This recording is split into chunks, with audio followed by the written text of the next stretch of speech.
Welcome back to the Photo Banter podcast. Before we get into today's episode, I wanted to tell you about a new thing I'm doing. I'm doing some like live call-in shows. You can call in via Zoom. I'm doing one tomorrow, Wednesday, June 10th, from 7 p.m. to 9 p.m. Eastern Time. So if you want to call in, we can kind of talk photography, talk about business, look at work, or whatever, man.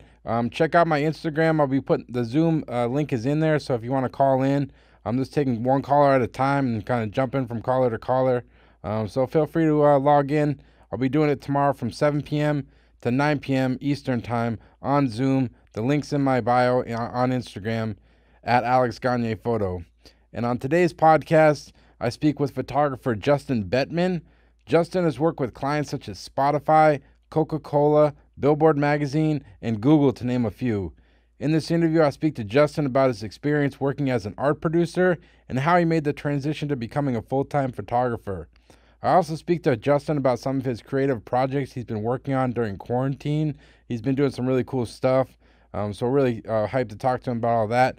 And yeah, Justin's just a really kind of like cinematic photographer, does some really cool productions with props and this really unique locations, this cool stuff. So I hope you guys enjoy it, and thanks so much for listening. All right, well, Justin Bettman, welcome to the podcast, man. I'm excited to have you. How's everything been going with you, man? With the last couple of months, been kind of weird times, but looking at your Instagram, seems like you're staying busy, staying creative. But how's everything going over there? Yeah, it's definitely been a change, but I feel like I've been trying to make the best of it and yeah, stay busy and stay creative, even if it's not always paid jobs. Yeah, because you're based in New York, right? I am. Yeah, I'm in Brooklyn. And what's the vibe out there now? Is because obviously New York was affected more than anyone else. But does it sound like work's starting to come back at all, or what's kind of the feeling on the street out there, I guess? Yeah, every week it really changes pretty drastically. I think initially everyone was kind of in denial, and then I live on Broadway, which is like a pretty busy street, and hearing the sirens every 15 minutes, you're like, all right, this is definitely happening. Yeah. And yeah, I don't know. I think there's going to be a pretty large exodus of people leaving New York because I think it's going to take a while for it to come back. I'm actually one of those people. I'm moving to LA Oh, really? end of June. Yeah, so that was already in the works pre-corona, but that certainly solidified my decision. Oh, interesting. What made you want to come move out to LA? So I went to school out there, and I always said that I was just going to move to New York for a year. I got a job at an ad agency, Yeah. and then it kind of kept adding on, and now it's been almost 8 years. So I'm originally from there, ready to move back out there, and I end up working out there a lot more than I do in New York. So it just kind of made Interesting. sense. Yeah. That's cool, man. And I was excited to talk to you about during this quarantine. It looks like you did a whole project called Isolation Inspiration, which I noticed it was on a photo editor blog, I think last week or something. Yeah, what was that all about? Because it was like pretty interesting. It's all these like crazy colors and these guys wearing these like interesting like body suits. What was that project all about? Yeah, so initially I had a bunch of shoots that were planned for end of March and April, and I was kind of bummed when Corona happened, just like everyone else. That work disappeared, and I was trying to figure out, hey, what can I do right now that still ties into photography? And there's a lot of people who are photojournalists. For them, seems like a pretty obvious outlet to document what's going on with the healthcare workers and taking a photojournalism standpoint. But I don't have a background in photojournalism. That's not really my specialty. I like creating stylized scenes and situations. And so I was trying to think, hey, how can I do that? And what do I want to tell? What story do I want to tell? And so I was thinking of like, what are some creative, funny, tongue-in-cheek suggestions of things to do during quarantine? Because I started doing this like the second week of the lockdown. Right. And so, yeah, kind of came up with a bunch of ideas of different sets that would be fun to shoot in. And my buddy Sean Patrick Anderson owns a prop house in Brooklyn, and we've been doing a project over the past year where every month we do some sort of collaboration, and they have the space, and they were closed down because of Corona. So it was just me and him in there Yeah. kind of working away and building these sets. Yeah, it was interesting. Yeah, because I was looking at him, I was like, "Is this dude's apartment or what is it?" I was like, did he just have like mad paint on deck? It was pretty interesting stuff, man. Thank Um, you. what So you kind of basically collaborated, came up with the idea, and the prop stylist kind of helped you up with all like the details, kind of all the props and whatnot. Yep. Yeah, kind of working in collaboration and I kind of came up with the framework of, hey, initially I was going to do a bunch of self-portraits, but I was like, people will get sick of seeing me. So I was like, let's do this Green Man suit and change it different colors. And it's kind of this more high level conceptual piece where like everyone can see themselves as the Green Man, Yeah. and whatever colors I ended up changing it to. So And that's so so that's you in the suit. we're all the green suit. All right. That's hey man, that should be like your trademark now, man. Like everywhere you go, you should just rock that on shoots, man. For sure. That'll be my new getup. I won't be able to see what I'm shooting, but Yeah.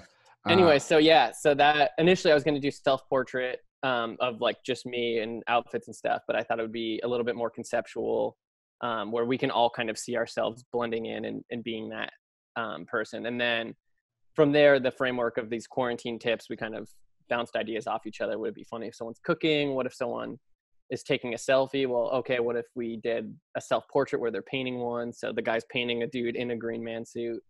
So yeah. That's cool, man. How long did you work on that for? Because you guys did like I think like 6 or 7 different setups, and it's all different colors and different props. Like, is it was it all kind of 1 week, or just kind of spread out over a Yeah, while? it was over like 3 weeks, and I think we did 16 sets. So yeah. Wow, that's impressive, man. Yeah, Thank you. because looking at your work, it seems like you kind of like bouncing. Like some of your portraits are kind of more straightforward, kind of classical looking. But then, like you said, you'll do some interesting like setups where you're building these crazy sets. Is that something you kind of always like doing? Because it's a lot goes into these shots, especially you do one series where it's like I forget what it's called. Like you basically build an entire set on the street. You've done it like I think there was one in Paris, a couple other countries. Um, what do you enjoy about kind of building these like sets, I guess? Yeah, so that project Set in the Street started. I was working at an ad agency, and I was still really interested in photography and wanted to build these stylized sets, but I didn't have money to pay for a studio. And I realized when you're building a set in a studio, all you're paying for is some flats and a floor. Why don't I just decide to do that outside and take advantage of available space? Uh, so I was living in a loft building, and I collected furniture and put it in my friend's backyard, and then just threw wallpaper up on a wall, taped it there, and then rolled out a carpet, put down a couch, a lamp, a side table, and did a shoot. And that's kind of how that started. Yeah, because you did one like in the middle of Times Square. Did you like even have to go get a permit for that? Or did you just go straight rogue and basically set it up, break it down, or how did you kind of approach that? Because you set up in like some big popular spots.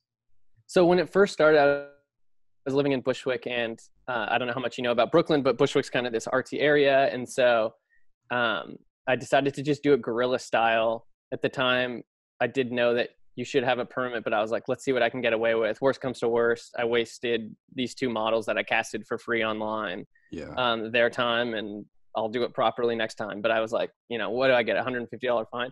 So anyways, I set up that first one. And while I was shooting, people kept like walking by, like, what are you doing? Can I take a picture in there? And I think once you get to that scale of like doing a setup, people kind of assume that you have a permit. Like even cops Yeah. drove by and they didn't even ask. Cause like who would be stupid enough to build a huge set, a living room outside without a permit? So that's kind of how the project started, was just all going guerrilla style. And then I did 4 of them, and then New York Magazine did a story of like reasons to love New York and included the project. That's when I first released it. And a week after that, I got an email from the Times Square Alliance saying, hey, we'd like to commission you to do one in Times Square. And I Wow. immediately thought, hey, which of my friends made a fake email and went through the effort of pranking me that someone's going to pay me to do this project in Times Square? That's But wild. it was actually them reaching out. It wasn't a friend pranking me. Wow, that's amazing, man. And when you're doing those type of sets, like, are you kind of working with a group of assistants to help you build all this stuff? Because it's a lot. Like, especially it looks like you did one in Paris, I think. Uh, what's kind of the team involved in like putting these together? Because like you said, you're in Times Square where there's like 9,000 people, so you got to be worried about shit falling on people, and it's just like, how do you kind of approach this, the logistics of putting these together? It's actually pretty DIY. So when I first started the project, I was working with this prop stylist, Gosday Aker. Um, I was new to New York and had very bad taste in set design. So anyways, I started doing the project with her when I pitched her on it. And then we did like the first 3 or 4 together. And then starting in Times Square, I've done all the set design myself. So yeah, it's just a lot of it is searching, because most of the furniture for the sets is found off the street. My proposal for Times Square was that I would find pieces of furniture in all 5 boroughs and bring New York together. So the TV is from Brooklyn, the couch was from Manhattan, the records were from the Bronx. So anyways, just trying to tie it all together. But yeah, it's pretty DIY. For the sets that were done guerrilla style, I would rent a U-Haul, load my U-Haul at 3:30 in the morning with my girlfriend and maybe a friend or Ghost Day, unload it, tape up the wallpaper or put up flats, do the shoot, and then leave at 6:30 in the morning because I didn't have a permit. Yep. And then I would just leave the setup and it said, take a photo, hashtag set in the street. So it became an art installation and people would add to it and steal stuff. Shit. So you would just leave it there and you just leave. Wow, man. I would be so nervous. Like, I think I'd be like, man, if something falls, I'd be like, damn, you got guts, man. Yeah. So I tried to do it without using flats for the most part for that reason. So if you're taping wallpaper to a wall, if that falls, it's not that big of a deal. True. Yeah. But the place that first gave me confidence, so the first set I didn't leave it up, but everyone kept asking, can I take a photo? And there's only the 15 minutes where there's the perfect window of light. Because I was shooting with available light. I wasn't using artificial lighting. And so then I decided, okay, I'll leave it up for the next one. And that one ended up being like really successful. And it was on my walk home from the subway. And I remember walking home one night and these cops were like, hey, you see the newest Airbnb in Bushwick, $50 a night, you could stay here. And they had no idea it was me who built the set. Oh, and I was like, all right, if these cops are making jokes about it, then I think I'm fine. Yeah. And worst comes to worst, it's $500 and a good story if I get a fine, you know? No, definitely. But I was definitely pretty serious about trying to make sure that they were all safe. Yeah, when I did it in Times Square, since we did have to have a flat, and that one was commissioned, I worked with a fabrication shop, and it had to be able to withstand 150 mile an hour winds. Okay. So we did some engineering on that one to make sure it was definitely sturdy. No, it's really interesting, man. Yeah, it is. Yeah, the social media aspect of it is interesting because if you'll see, there's like a bunch of these, like, not that it's the same thing as you, but like in Nashville, there's like this popular wall that has like wings on it, and people always get their picture there in front of it. And then there's one in LA. It's just like, it's literally just a pink wall, but for whatever reason, people love going there and taking like Instagram photos. So it's like, I would imagine like advertising agencies probably love that type of shit. Yeah. Well, and it's funny too, because I started the project in like 2013 or 2014, which was before the Museum of Ice Cream and all these like Instagrammable museums. Yep. And I like to think this was the more like punk rock, like dirty version of it, where it wasn't quite as refined and the lighting wasn't perfect 24/7, but it was very DIY. I did it with stuff that I found. And that was a big part of the project too, was I wanted to use furniture that was found off the street for the most part in available locations with available light. Yeah. So it was all these things that, like, yes, it looks highly produced, but theoretically anyone could have done it if they also curated the same furniture that I did, casted the people that I casted online for free, used available lighting, you know. And it's interesting to see, even with an iPhone, it can look pretty good. Yeah, for sure. And is it something you think you want to keep going? Is there like any like locations that are like on your bucket list that you want to do one of these at or anything like that? Well, I said Times Square was the pinnacle of New York. So after I did that, I was like, okay, I've knocked that one off. And then I've done in London, I did it in front of Big Ben. In Berlin, I did it on the Berlin Wall. In Russia, I did it in front. I was trying to do it in Red Square, but that didn't work out. Oh, damn, in Russia? Yeah. Damn, that takes guts, man. I'm gonna be fucking around with some Russian police, man. For sure. So, but I did do it in Russia. So I don't know what's next. If that's North Korea. No, I'm just kidding. Great Wall of China, man. That should be Great Wall of China would be cool. I was actually supposed to go to China in January to do Set in the Street there. Damn. But didn't end up happening. Yeah, everything. I guess to go back, like how did you kind of get into photography initially? I know you mentioned you grew up out in California, but how did you kind of get into everything, I guess? Yeah, so I grew up in the Bay Area in Los Altos, right near Apple and Silicon Valley. And my dad was into photography when he was a teenager. And so he always had cameras and stuff. And he had one of the first Canon Rebel Oh wow. SLRs with like an inch back LCD that was very off in color. And I Yeah. think it was like, 6 megapixels or something Yeah, SLR. those screens were like basically useless. Like there was a screen, but like you really didn't do anything. Totally. So I was always around photography from him, but he wasn't a professional photographer or anything. And then in high school, I had like a t-shirt clothing company. So Mhm. I would have bands wear my clothes on tour. And I didn't design the stuff. I would have friends design everything. So, cause I wasn't very artistically inclined, but I wanted to be within that music scene. So I started taking pictures of bands wearing the clothing and then just realized I liked taking pictures. So that's kind of how it started. I would find bands in the parking lot before a show and say, "Hey, will you guest list me?" And I'll shoot photos and send them to you in return. Damn. And then from there, I started doing promo shoots before. So in the parking lot, "Hey, do you guys have 20 minutes? We'll do a portrait." And realized that I like doing that more than the live music, just because you had a lot more control. Yeah. Um, and then went into college and thought I was going to do some sort of business, whether I was like investment banking or who knows, but I did a banking internship after my freshman year. Um, How'd you like and that? How'd you like that? yeah, it wasn't quite my cup of tea wearing a suit to work every day and showing up at 7:30 and getting off at 6. But I do think the analytical and like technical side of my brain is fulfilled through photography, especially lighting. I think Mhm. there's a lot of ratios and numbers that whether you're consciously or subconsciously calculating. So I think that's why lighting's such a big part of my process. But so I was in college doing that. I did a shoot for Little Romeo because he went to USC. Was that And Master? then, Is that Master P's son? Or that's a yes. okay. Yeah, yeah. And I did a shoot for him, got a model release, whatever in the studio. And then like 6 months later, someone sent me a link and was like, "Was this a photo you took?" And it was on his album cover and I didn't get paid for it. Fuck. And I was like, "Oh man." So I hit up a friend or this girl I knew, I wasn't even a friend, who was a music photographer. And I was like, "Hey, what do you think I should do?" And she's like, "You could try to like sue him, but honestly, if you want to make money doing photography, like don't shoot music, like shoot advertising." Yeah. And I was like, "What do you mean?" And she's like, when you see that Coca-Cola billboard on the like freeway, someone Yeah. might have been paid 40 grand to shoot that. I was like, "Are you serious?" So then I was like, "Cool, I think I will change my priorities." And I still shot a lot of music and did some music videos in college, but then I got interested in advertising Yeah. and tried to shoot fake ads. And I went in, there was an alumni from USC where I went who was working at Ogilvy and Mather at the time. So I went in there and showed my portfolio. And I was really interested while I was there of like, hey, how does a photo shoot happen? Like what happens before the brief is given to a photographer?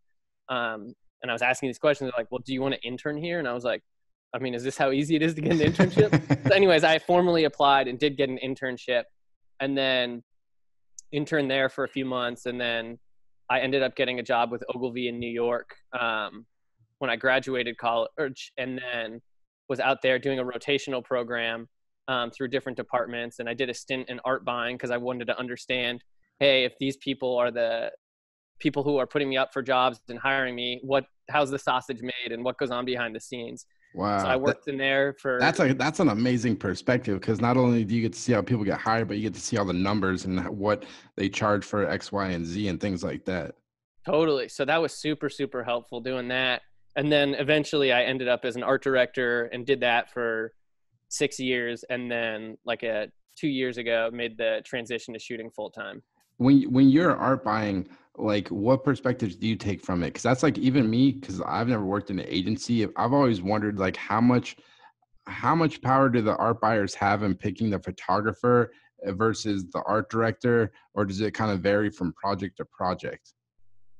From my experience, at least at Ogilvy, I think the art buyers or art production team, as they're now called, is really instrumental in getting photographers in front of a creative director or an art director.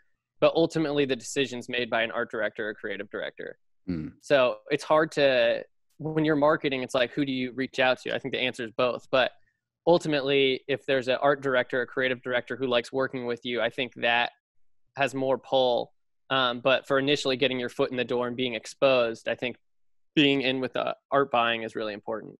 That's smart. So even nowadays, you're marketing your work not just to the art producers, but also art directors and creative directors.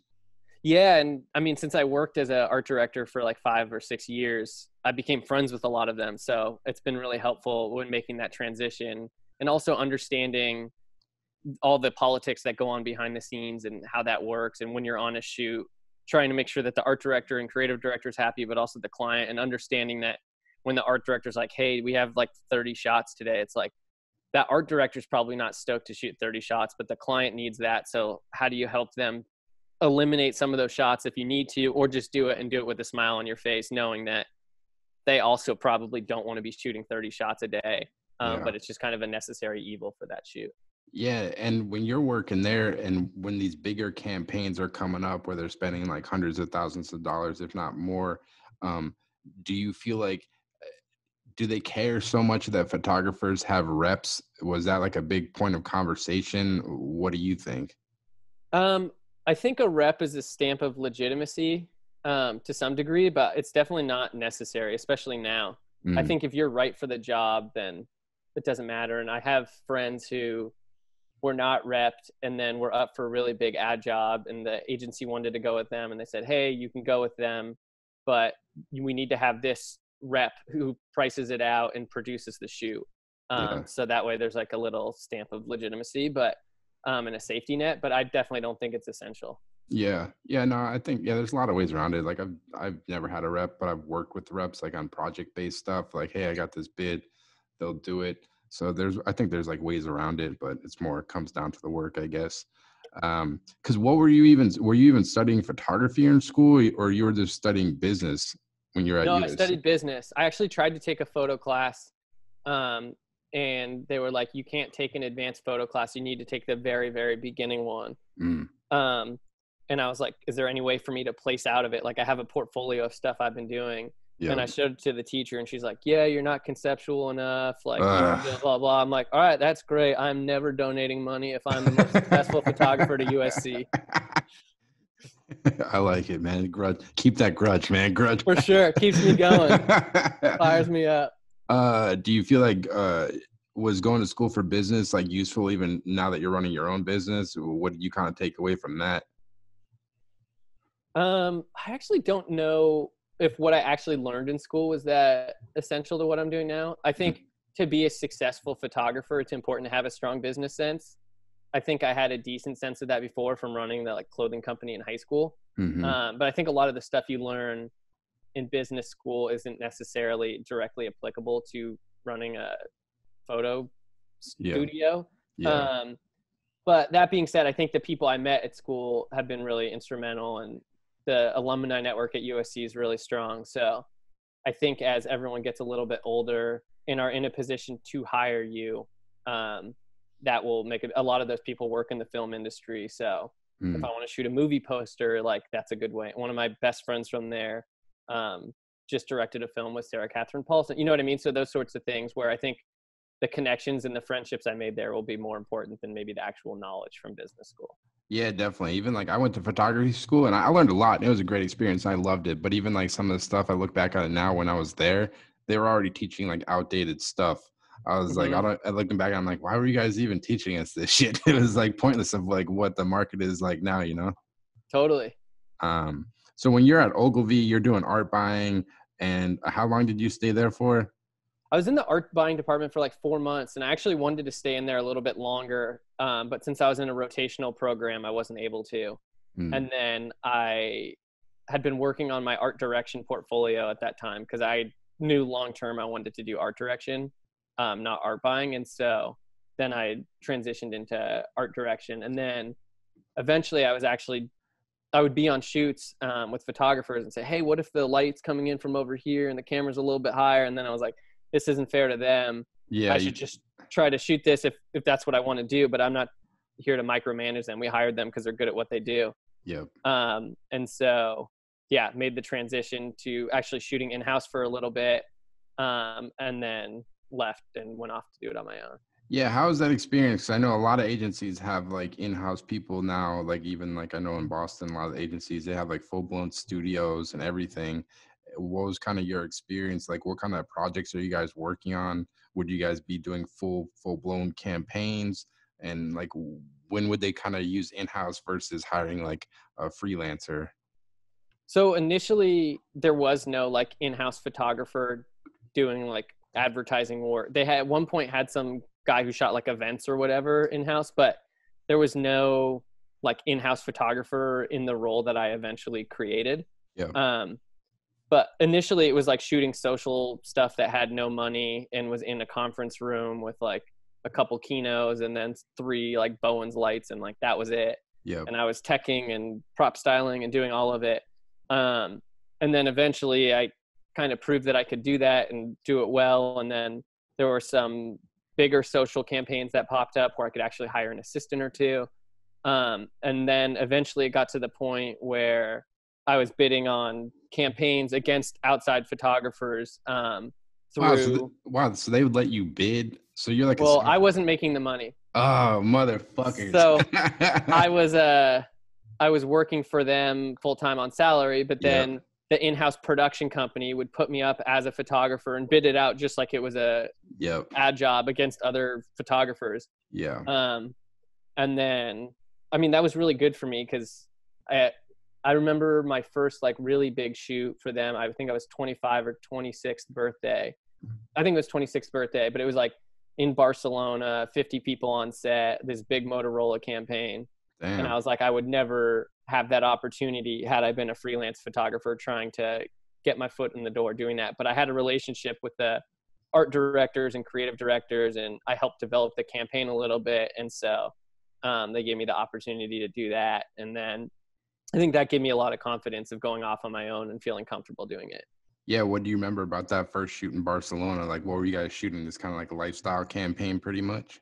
Yeah, it was at this really cool location. It was called Corbero House. It was this architect's place, and we used these large, like, colorful geometric objects, so big spheres and cones. But yeah, I think it just taught me a lot about how to manage a big set. You know, I had 6 or 7 photo assistants and tech or whatever, and then the art department crew was probably 10 people, and then wardrobe was 3 or 4, and hair and makeup was 3 or 4, and then there was 12 talent. So it just taught me a lot about how to manage a larger set and gain everyone's trust and work with the like production department heads. Yeah. No, it's interesting. And like when you kind of decided to make the jump from like having a full-time gig to going freelance, was that like a tough decision for you? What was kind of your experience kind of making that jump? When did you kind of know you were ready, I guess? So I worked out, my boss there was awesome and let me do part-time. Okay. So I was using all my vacation days for whenever I had a freelance shoot. And then eventually I ran out of vacation days and I was up for a raise. And I said, hey, instead of giving me a raise, can I just work 4 days a week? And then it's a floating day. So any day I have a shoot, I can take it. And then I still have my vacation days. Yeah. And then it got to the point where I ran out of vacation days. And then I was still having that 1 day a week. And I was like, all right, I think I'm ready. And then the last thing in my mind that I wanted before I left was to have a rep. And then I had signed with Anderson Hopkins at the time. And so I felt confident making that leap and going for it. Yeah, that's interesting. Like, how did you kind of make that connection with Anderson Hopkins? Was it just from, did you already kind of have a relationship with them from them coming into the agency, or how did you kind of make that relationship start, I guess? When I was like 18, I was super set on like getting a rep, even though I had zero business happening. I just want to give someone 30% of my money. Just take it. No, I just, for some reason in my mind, there was this stamp of legitimacy. And yep. At that time I thought, oh, if you have a rep, then work will just flow to you like no other. No. And so, yeah, I met with a bunch of different reps over the years, just trying to, you know, keep the conversation going and see when they thought I was ready. I met with like Bernstein and Drewry. I met with Red Eye reps. I met with Levine Levitt, all like great reps. And then ultimately decided to go with Anderson Hopkins. And I had met with them like a year and a half before I actually signed with them. It was a very long process of just like staying in touch and all that. But I think working at the ad agency, it was interesting for me to see which agencies were working or which photo reps were working with the ad agency. And I asked every art buyer, hey, what do you think of this rep? What do you think of that? And they had relationships with all these reps. So it was really helpful for getting meetings because they would say, hey, we have this young photographer, blah, blah. And so of course the rep would meet with me whether or not I was deserving of it. Yeah. But at least give me a chance. And so I think that at least got my foot in the door, and then it was up to me to prove myself in the work. What do you feel like having a rep like what do they bring to the table for you? And like when you decided to partner with Anderson Hopkins, like what is the overall factor you think that kind of made you kind of pick them, I guess? I think one of the biggest things with Anderson Hopkins is that they also have a production company that's attached to it called Kindly Productions. Okay. And so I really like that when I bid on a job, I know that they'll see it through completion as far as production goes too. So if there's changes to the estimate, or if the client wants to change anything, like it's all kind of one seamless thing versus, hey, like this outside producer bid on it or my rep bid on it, but then the producer's like, we can't make those numbers work. Like that was really important to me, and feeling like supported through the whole process. And then also it just really felt like a family.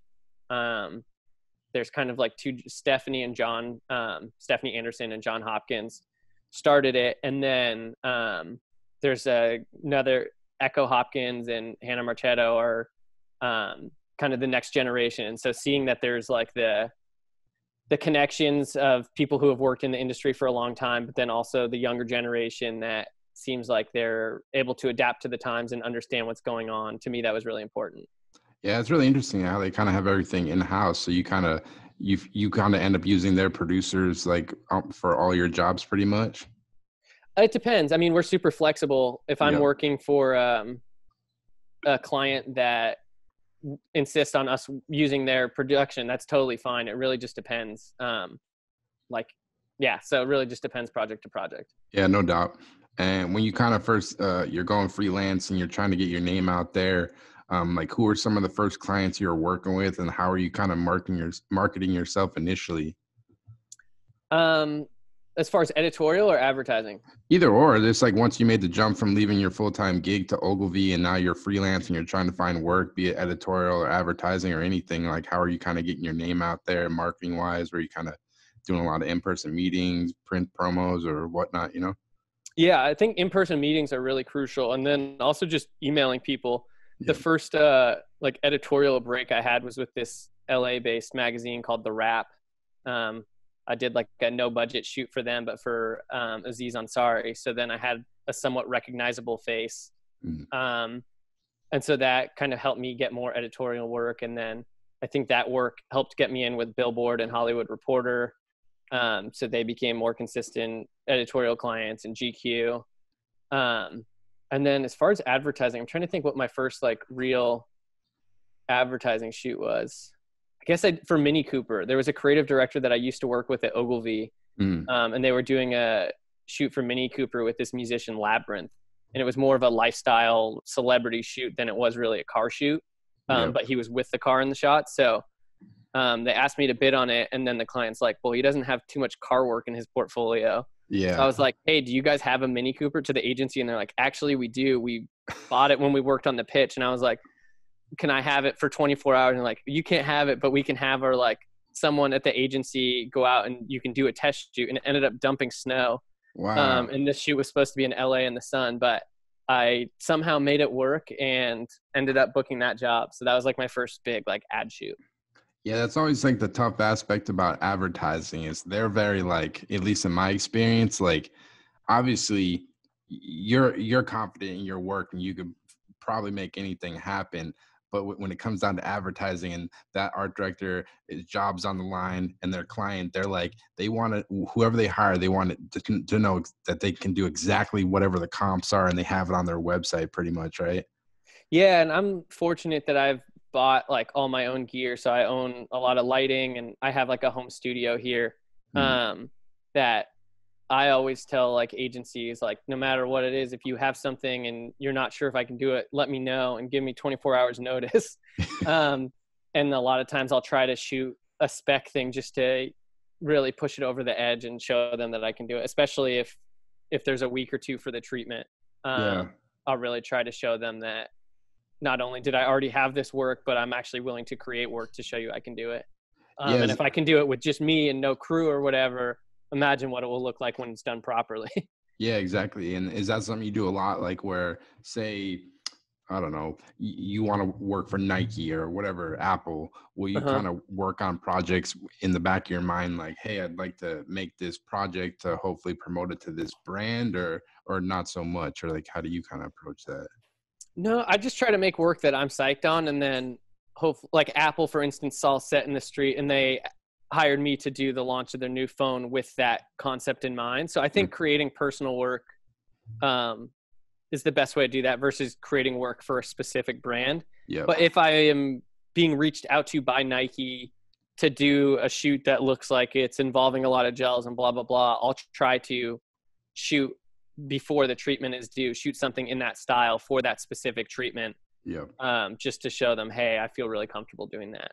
Yeah, I think that's a smart move because like, even if you're looking at like Nike's new ad, by the time that you like create some project and then try to pitch it to them, that ad's in the rear view mirror. They're already moving on to the next thing, some new creative idea or whatnot. So you're probably just better off kind of doing what you like and putting it out there, right?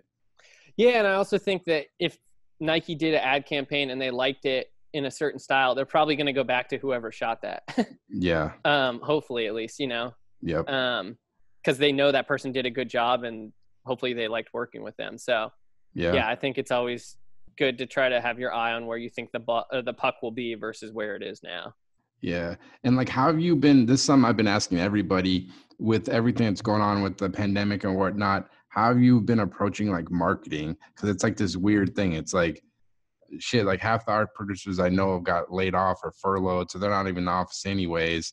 And then it's like, do I spend all this money trying to market or do something right now, or should I wait till everything kind of like hopefully like slows down, I guess? But how have you kind of been approaching like marketing your work during this like crazy time? To me, the best like marketing you can do is to have good work to show. Yeah. So I've been trying to create as much work as I can right now. Yep. And then, yeah, there's work that like I did a Nike campaign in January that came out in April. Well, that was during Corona. So yeah, I haven't like done an e-blast of that yet, but I have been doing newsletters of like, hey, this is the Isolation Inspiration series. And I did another series called Sofa Spectrum. yeah. So I have been doing that. I also think that I think a lot of my jobs come through Instagram. So if you're posting work on Instagram, you don't have to be in your face marketing, but if people see work that they like and it ties into a concept that they're trying to do, then that could lead to work. So I think just creating work with whatever resources you have right now, to me, is the best marketing you can do, because when things come back, you want to be top of mind. Yeah, definitely. And with like Instagram, so you've had like companies or art directors reach out directly via Instagram for work sometimes? I don't think they reach out directly, but like an art buyer will follow me and I'm like, oh, how did you, like, for instance, for Apple, I couldn't put the work on my website, but they did let me put it on Instagram. And then right after that, I got hit up to do an ad campaign for this scrubs company called Figs. And I was like, how did you guys find me? And they're like, oh, we saw you on Apple's Instagram. Interesting. So I think that, yeah, you just don't know. To me, Instagram's really good because people are choosing to follow you if they're going to see your work. Yeah. So it doesn't feel as spammy and it feels like they're excited to see that. It doesn't feel as addy or salesy. And so that's why I think. Yeah. And it gives you a reason, like if that photo editor, art buyer starts following you, then it's like, oh, now I have a reason to email them so they know who I am. Like. Totally. And if they're following you, that means they already like your work, you know? Yep. So I think it's just important. Yeah. To me, that's like the best way in this climate to do marketing is like, just put out work that you're proud of. And if people like seeing it on Instagram, then maybe they'll keep you in mind. But I do think that right now, at least, there's not a ton of large production happening. Yeah, have you been like keeping in contact with any like producers or art buyers? Like, what's kind of the word on the street? I've interviewed a couple art producers recently, and it was like everyone's saying they're like, yeah, everything's just kind of on hold right now. They got to figure out like just getting insurance companies to sign off on these bigger productions and whatnot. But what have you kind of been hearing, I guess? Yeah, I think that's definitely part of the equation. I think that it was interesting the first like 3 weeks of quarantine, a ton of ad inquiries came in. And I think they were just trying to see what's possible and how much would it cost. And then no one pulled the trigger. Yeah, everyone's like, ah, pump the And then brakes. it went all like user generated content. And then, but I think that there's going to be a need for like new work. I think we're already sick of seeing the user generated content. Yeah. And so I think being able to produce something that feels like high production value, but maybe there isn't a million people on set, I think is going to have a lot of value. So Yeah, for sure. I don't think we need another "we're all in this together" campaign. I think I've seen about 900 of them. unfortunately, I think that It's in good spirit. I don't mean to be a hater, but it's like, all right, let's try to think out of the box. yeah, I have my thoughts that in 2021 there's going to be a lot of "we overcame this" Olympic ads. Oh, true. Yeah, I didn't think of that. So Yeah, yeah, I think that is definitely going to be something that sticks around for a little bit. yeah, it'll be interesting. And one project I was interested in talking to you about, you did a cool series called Scenes in New York, and really amazing stuff. And the interesting aspect of it, it wasn't just photos. You kind of recorded audio that kind of goes with the picture series. What was kind of that project? What was kind of your goal overall with that series? Yeah, so I grew up in California and I had a perception of what I thought New York was like. And I moved here when I was 21 and certain things were totally different than I expected. But then there were a lot of things that like movies and TV shows and books accurately portrayed that hadn't really changed over time. Yeah, And so I wanted to capture these like quintessential New York scenes, whether that's the barber shop or the bodega or the fire hydrant, and try to capture them in this timeless manner that you can't tell. Was it taken in 2019 or was it taken in 20 or 1959, you know? yeah, And so trying to capture that. And then I wanted to find a way to make it more immersive, and the photographs felt very cinematic. So I worked with friends who were copywriters at Ogilvy, and had them write scripts. And then I casted voiceover talent and wow, worked with them to do these voiceovers. And then I worked with a friend who's a sound designer and had him kind of recreate the scene so it feels really immersive. I call it a motionless movie because you look at these stills and they don't move, but you feel like you understand what's going on in the scene. yeah. And like, how are you approaching? Because obviously, this was a personal project you were Uh-huh. doing, and some of these scenes, like there's one where it's like there's like 10 different people in one frame, and you're shooting in different businesses, be it a barber shop or a laundromat. Um, you're basically just kind of producing these yourselves. Like, were you like actually hiring talent to be in these photos, or just kind of like reaching out to anybody you could, or like how are you kind of logistically putting all this together? Yeah, I think for me, being a unofficial producer has been a big part of my my life as a photographer, and trying to make a lot happen with not a lot of money. I think that whole project I maybe spent $1,000 for Wow. shooting all the different scenes. Hmm. Um, but yeah, I mean, going to a barbershop and saying, "Hey, if I throw you $150, can I shoot in here for 2 hours? What's your slowest day of the week? Yep. We'll make it work with your schedule." Blah blah blah. Same thing with the laundromat. What time do you guys close on Sundays? So that was actually shot. It looks like bright daylight, but that's from lighting. It was shot at night after it was closed. Yeah. And so trying to take advantage of that. And then also, like I was saying, that I've owned my own gear. Hmm. So that way on these personal projects, I can do it.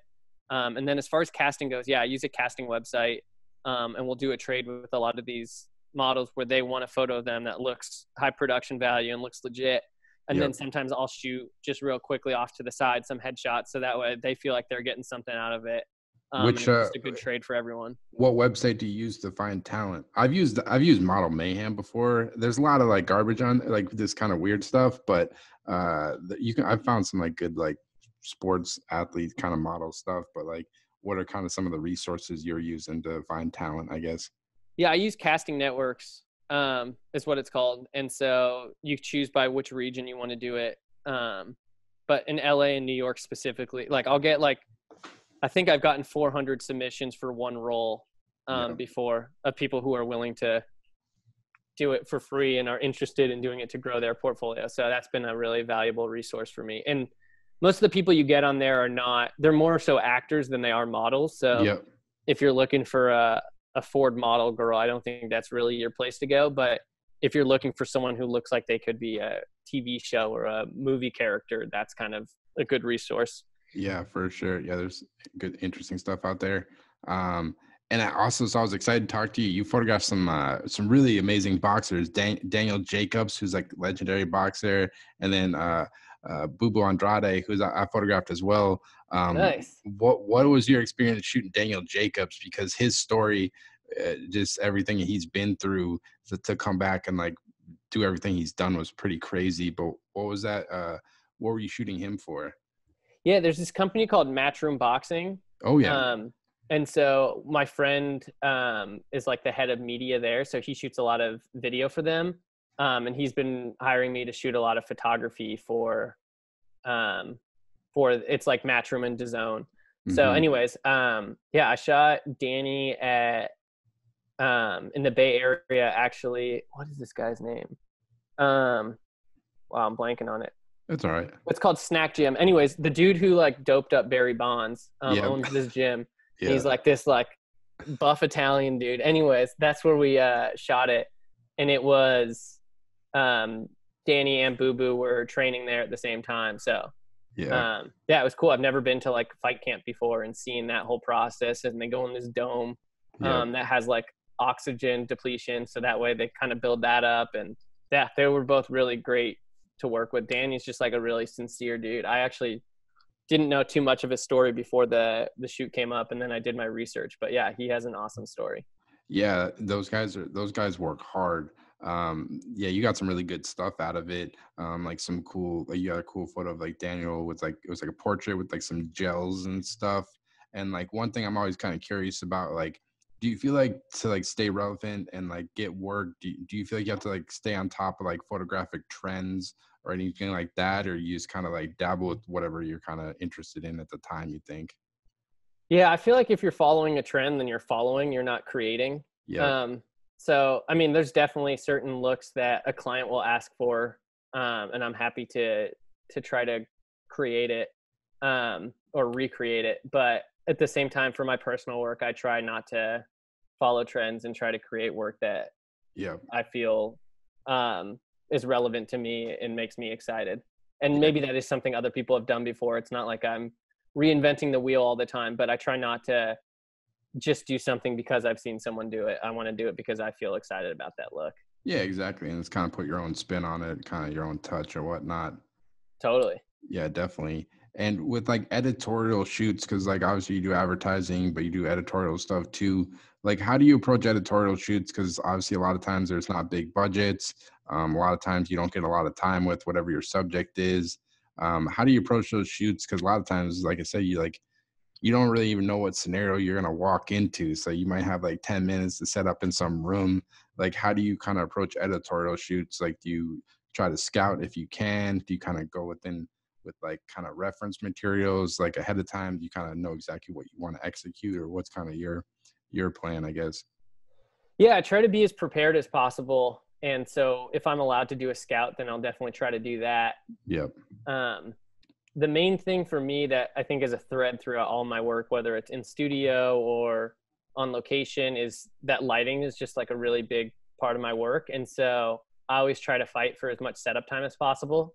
So even if I only have John Krasinski for 3 minutes, if I can have 2 hours to light and set up, that's really important to my work. And I think especially with celebrities, they're going to give you a lot of times what they're going to give you. And there's only so much you can do to get something out of them, especially if you only have them for 5 minutes. So I think if you can light the scene to be really interesting, then you can capitalize on the 3 minutes you have with them. And a lot of times for a celebrity, the photo is interesting because it's a celebrity in there. So I think the way to elevate that is by lighting it.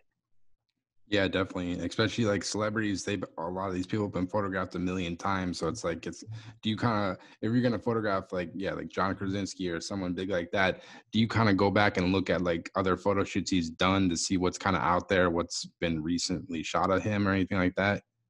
I will. One trick I learned from a friend who assisted for Annie Leibovitz was try to Google the hell out of the person and Hmm. see which side of their face they like being photographed.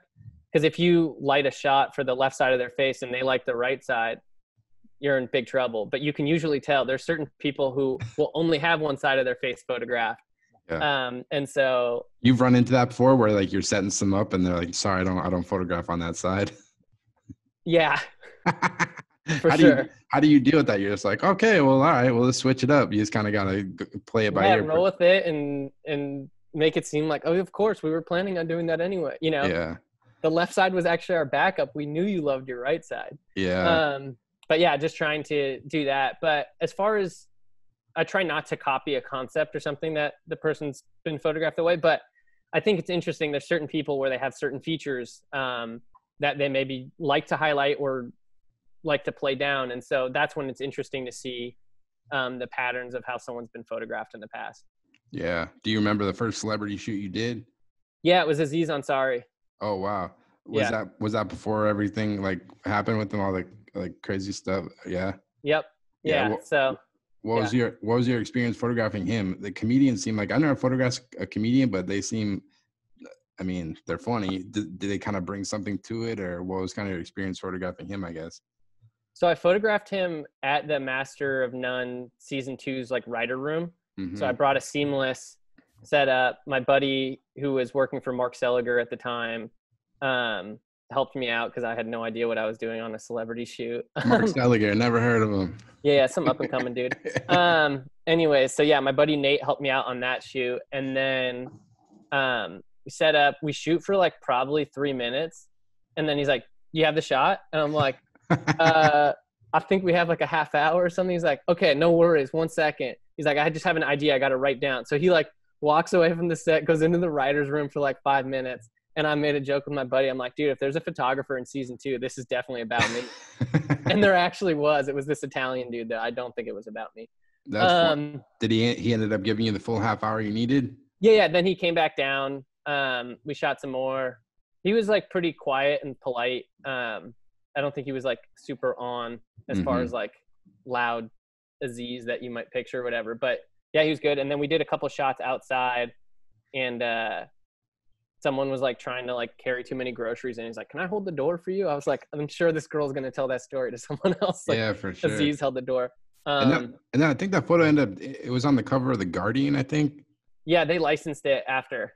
Yeah, that's one thing I was yeah. going to ask you about. Like, obviously you have a rep, but then you also work with the syndication agency. I was kind of curious, like how that relationships works. Like, how do you kind of partner with that agency? Because that's like it's kind of unique, kind of interesting thing, especially with celebrity stuff. I would imagine that comes a big component of, it's another lane of income, I guess. Totally. Yeah. When I signed with Anderson Hopkins, they're like, "So do you have a syndication agent?" I'm like, "No." And they're like, "Well, do you want one?" I'm like, "Yeah, is that how this works now?" What else can I get from this deal? Yeah. So they're like, "Yeah, we some of our photographers work with August. Do you want me to introduce you to Bill Hannigan, who used to run Von Hannigan?" Yeah. And so anyways, met with him, and he said, "Yeah, your work's a good fit." So signed with them. So yeah, after shoots, I'll upload the outtakes as well as the shoot, and then like all the information, and then they kind of handle the syndication. But I think that Guardian placement I got before I signed with August. Okay. Yeah. And that's been like a pretty good like partnership with like the syndication agency and whatnot. Yeah. I mean, it's cool to just have some sort of passive income. Yeah. I'm sure I make a lot less on syndication than Miller Mobley or Joe Pug or, True. Ryan Fluger, some of these people who are shooting a ton of celebrity all the time. I don't think that's something I do and I enjoy doing, but I don't think that's my like number one specialty. So I always love it, man. Anytime, like even like not even non-celebrities, like I photograph like a doctor or something or like some chef, and then they hit you up like a month later, like, "Hey, can I buy that photo?" I'm like, "Hell yeah, it's like free money, man. Let's email it to you. Here's the direct deposit. Let's go." Yep, for sure. Yeah, it's especially now it's like really interesting to see how important it is to diversify your income, whether you have like a fine art gallery that you work with or syndication or yeah, I just think editorial advertising, the more pots you can have your hands in, the better, because if one dries up, at least you have other revenue streams. Oh, definitely. And when in the last 6 weeks, I've licensed more photos than I have in a long time, just because like editorial that they're not doing shoots. So it's been pretty good with that stuff lately. That's awesome, man. That's Yeah, great. yeah, definitely. And I noticed you direct music videos and do some motion work. Like how long you've been kind of dabbling in that type of work, and is it something you kind of enjoy, want to do more of, you think? Yeah, I started doing music videos like pretty early on. I had some friends in this band called The Neighborhood, and they weren't anything at the time, and I directed like their first video for Sweater Weather, which ended up becoming like a pretty big song, with another friend of mine. And then did a couple other music videos after that, and then focused on photography for a few years. And then last year, 2 years ago, I did a music video for Donna Missile. So yeah, I don't know. It's definitely something I enjoy doing. And yeah, it's been a fun experience. Do you feel like you try to match the same style of like your still photography, the way you lighten things with your video, or do you view it as like two separate things, or? Yeah, definitely. I think with my photography, whenever I shoot on location, I always try to bring a cinematic or motivated light sources approach. So if there's a lamp in the shot, I want it to feel like that lamp is lighting the subject, or if there's a window. And so I think that applies to video. I think it's a lot more expensive to light video than it is for stills. Because if you want it to look like blasting sunlight through a window, you might need a 2K or a 5K.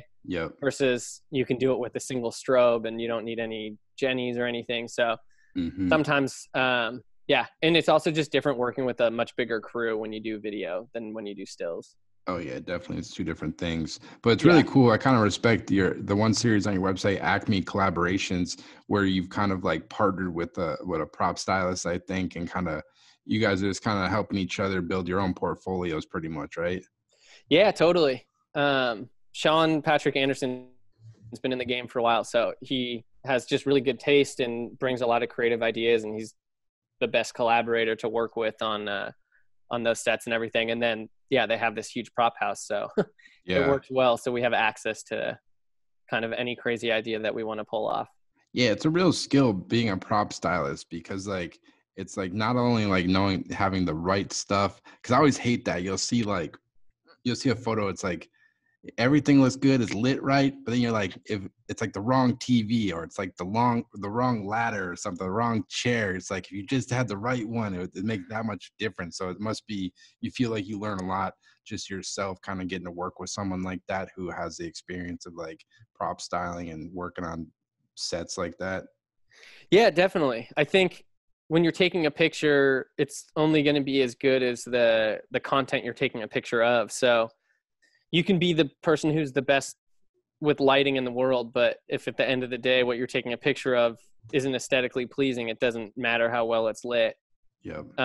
So yeah, I think it really elevates it, and it's been cool being able to use your imagination and create a world versus document something that already exists. Yeah, that's exciting. It's like this the details with that stuff. It's like the small minute details really come into play. It kind of sets them apart. That's why, like, obviously Annie Leibovitz, she's one of the best at it. Obviously she has like a fucking army of a team, but it's like she's got everything, every little detail down to the minute thing, you know?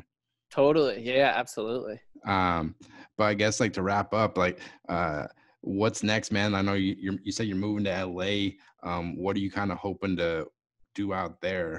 I know you kind of touched on it a little bit, but what's kind of the goals moving out there? And is there any kind of like moving from one city to the other? Do you feel like you kind of got to start over and find new clients? Because that seems like it could be kind of a nerve-wracking thing a little bit, kind of moving to a new market. Yeah, I mean, we'll see how that plays out when I move out. I have a lot of friends who live out there. And then honestly, I do more ad shoots out there than I do in New York. So hopefully that should be fine. But yeah, we'll see. As far as what else is upcoming, I shot this Hasidic series of studio portraits that I'm getting ready to release. So just doing the final edit on that. Nice. that I've shot over the past 2 years. So I'm excited about finally putting those photos out into the world. Yeah, and just kind of curious to see how the industry shakes out after Corona, or I don't know if this will ever officially be over, Yeah, but what is seriously. the new normal, and how does that feel on set, and Yeah, it's interesting. all of that? I got an email from Smashbox Studios last week, and they had a whole giant PDF of everything they're doing, and they're like going all out. Like they're like doing temperature checks for everyone that comes in the building. If you don't have a mask, they'll have one for you. Then they're like washing down every like countertop every 30 minutes. So I looked, I was like, damn, they're not fucking around. Yeah, man, I think it's good that we'll be taking it all pretty seriously, but it'll be interesting to just see how the photo industry as a whole adapts or changes to this sort of thing. For sure, man. Well, can't thank you enough, man. I'm glad we kind of connected. It was really interesting kind of talking about everything you've been working on. But for people listening, if they want to check out more of your work, where's the best place for them to go? Yeah, my Instagram is Justin Bettman, and my website is justinbettman.com. So Perfect, man. I'll link it. And thanks so much, dude. dude, thank you, man. This is awesome. Yeah, definitely, man. And good luck on the move out to LA. And next time I'm out there, I'll give you a shout. That sounds great, dude. Take care. Later. Bye. So there you have it. That was the Justin Bettman interview. I just want to thank Justin so much for taking the time to come on the podcast. Real pleasure talking to him about everything he's been working on. Like I said, real cool projects he kind of accomplished during this quarantine time. So definitely go check out Justin's website at justinbettman.com or his Instagram at justinbettman. Lots of cool work up there, and definitely go give him a follow. And as always, I'll be having weekly podcasts available on iTunes, Spotify, as well as the YouTube page, The Photo Banter, putting up some of the video recordings as well. And definitely, like I said at the beginning, I'm doing a live call-in show tomorrow, June 10th, from 7 p.m. to 9 p.m. Eastern Time. So if you want to call in, talk photography, look at work, or talk about whatever, just check out my Instagram bio, at Alex Gagne Photo. I'll have the Zoom link in there, so if you want to call in, like I said, I'll be doing it from 7 p.m. to 9 p.m. Eastern Time tomorrow, June 10th. So thanks so much for listening, and take care.